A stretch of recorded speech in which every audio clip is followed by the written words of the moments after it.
di dalam Quran dan Al-Hadis itu sifatnya temporer. Semuanya temporer. Kalau masih sesuai kita jalankan, kalau enggak kita buang, enggak apa-apa.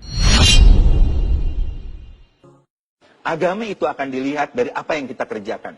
Jangan lihat apa agamamu, tapi lihat apa yang dikerjakan temanmu pada kita. Orang yang jujur, orang yang soleh, punya solidaritas sosial, punya dedikasi, punya loyalitas, apapun agamanya, dia pasti mendapat tempat yang terbaik di sisi Allah Subhanahu wa Ta'ala.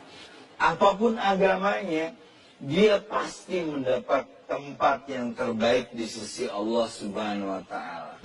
Prinsip Islam liberal itu adalah ketentuan-ketentuan hukum yang sifatnya operasional di dalam Quran dan Al-Hadis itu sifatnya temporer. Semuanya temporer. Kalau masih sesuai kita jalankan, kalau enggak kita buang, enggak apa-apa.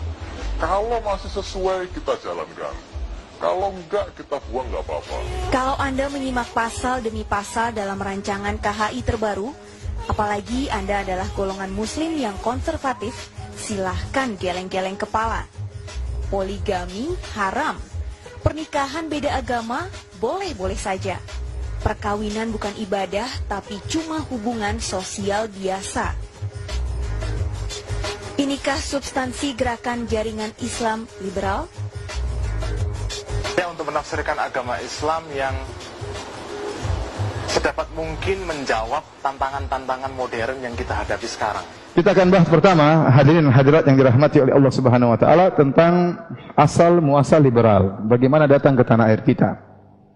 Sebenarnya kalau kita kembali kepada sejarah liberal atau liberalisme, atau salah satu produknya adalah pluralisme, semua agama benar, semua agama masuk surga. Sebenarnya liberal itu adalah perkara yang baru, ya, yang tidak dikenal oleh agama-agama sebelumnya. Ya, kalau kita lihat bagaimana orang-orang Yahudi misalnya, orang Yahudi mereka tidak mungkin liberal masuk dalam pemahaman mereka, mustahil. Karena mereka menganggap mereka yang paling benar, semuanya masuk neraka menurut mereka. Mereka berkeyakinan semua manusia diciptakan adalah untuk berkhidmah kepada mereka, untuk melayani mereka. Bahkan manusia diciptakan dalam bentuk manusia. Sebenarnya manusia selain Yahudi itu manzilahnya, kedudukannya seperti hewan. Hanya saja diciptakan dalam bentuk manusia supaya bisa melayani mereka. Kalau antum bentuknya seperti sapi, susah disuruh-suruh, ya. Tapi kalau antum bentuknya manusia, mudah untuk apa? Melayani mereka.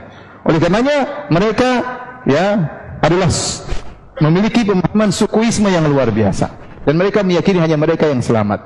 Makanya Allah sebutkan dalam Al-Quran, "Qul ya ayyuhalladzina hadu in za'amtum annakum awliya'u lillahi min dunin nas fatamannawul mauta in kuntum shadiqin." Jadi mereka meyakini mereka hidup di dunia, kalau mati pasti masuk surga. Maka tatkala mereka memiliki keyakinan tersebut, Allah menyuruh Nabi Muhammad SAW menantang mereka. Qul ya ayyuhalladzina hadu, katakanlah wahai orang-orang Yahudi, ya, in za'amtum annakum awliya'u lillahi min dunin nas, kalau kalian menyangka hanya kalian wali-wali Allah, kekasih-kekasih Allah, yang lainnya bukan, fatamannawul maut, kalau gitu minta mati saja. Kenapa hidup lama-lama? Kalau kalian yakin pasti mati pasti masuk surga, ngapain hidup lama-lama?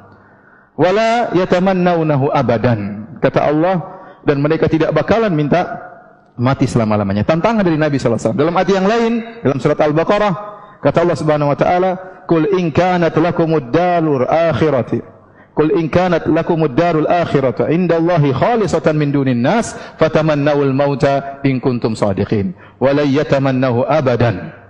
Katakanlah, kalau kalian merasa bahwasanya surga hanya milik kalian, dan kalian merasa kalau mati pasti masuk surga, maka mintalah mati.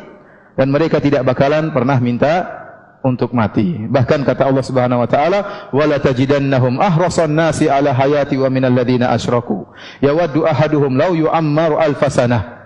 Sungguhnya kau dapati orang-orang Yahudi adalah orang-orang yang paling semangat untuk hidup lebih daripada orang-orang musyrikin. Kau akan dapati salah seorang dari mereka berharap untuk bisa hidup 1000 tahun. Ya. Jadi orang Yahudi, ya, menganggap semuanya sesat, menganggap semuanya di neraka, cuma mereka yang mau surga. Oleh karenanya liberal nggak mungkin masuk dalam Yahudi. Liberal dalam artian semua agama benar, semua agama mau surga, itu mustahil masuk dalam pemikiran orang-orang Yahudi, kecuali Yahudi murtad, kecuali.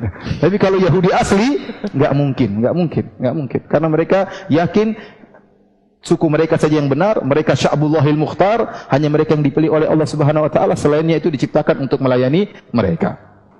Ya. Apa antum pernah dengar zaman dahulu orang-orang Nasrani mengatakan, oh Muslim juga mau surga? Kita enggak, mereka enggak pernah berkata demikian. Kita enggak pernah dengar, waktu kita kecil enggak pernah dengar ada pemahaman liberal, enggak ada. Ini muncul baru belakangan. Dan kita ada namanya liberalisme atau pluralisme, lawannya adalah eksklusivisme. Eksklusivisme lawan inklusivisme. Eksklusivisme aja eksklusif, merasa diri paling benar.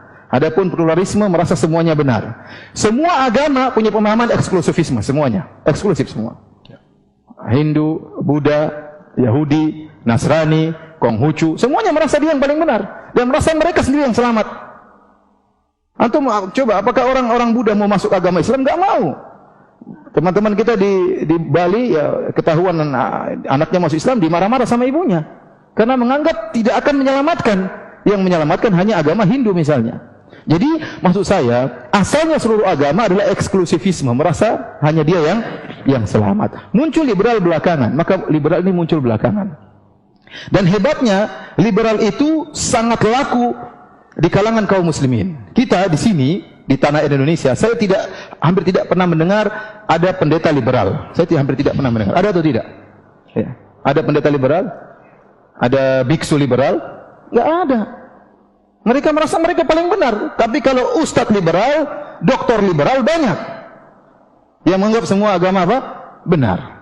Jadi mereka ini baru muncul belakangan. Demikian juga muncul di tanah air kita belakangan. Dari mana mereka muncul? Tatkala sebagian pemuda-pemuda dikirim ke negara-negara kafir untuk belajar agama Islam. Bayangkan, dikirim ke negara-negara kafir untuk belajar agama Islam. Seharusnya kalau ingin belajar Islam, belajar ke negara-negara Islam. Ke Arab Saudi kah, ke Mesir kah, ya, ke Suriah kah, ke Libya kah misalnya. Kenapa belajar agama Islam di negara-negara kafir dan guru-gurunya orang-orang kafir? Guru-gurunya orang kafir. Jadi dia ini belajar agama Islam pada orang kafir. Apa tujuannya belajar agama Islam? Supaya menyelamatkan orang dari neraka menuju surga. Sementara dia belajar dari orang yang kekal dalam neraka jahanam. Paham? Ya. Paham atau tidak? Saya ulangi ya.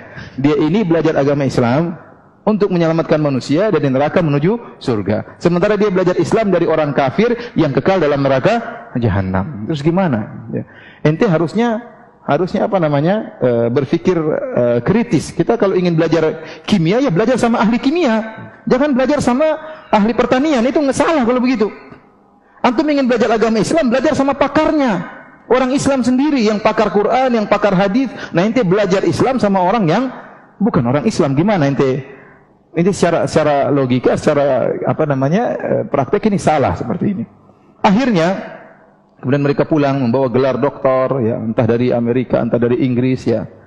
Kemudian setelah itu mulailah mereka berkicau di tanah air kita ya. Dengan memberi fatwa-fatwa yang aneh-aneh ya. Semakin aneh semakin hebat ya mereka ini. Ya, bahkan mereka mendapatkan penghargaan dari orang-orang kafir tersebut. Ya. Ini kalau kita tinjau dari sisi sejarah, jadi liberal itu atau liberalisme itu munculnya belakangan. Ya. Sekarang sudah generasi kedua. Generasi pertama yaitu Nur Khalis Majid CS. Kemudian generasi kedua sekarang Ulil Absar apa? CS. Ya. Sudah generasi kedua ya.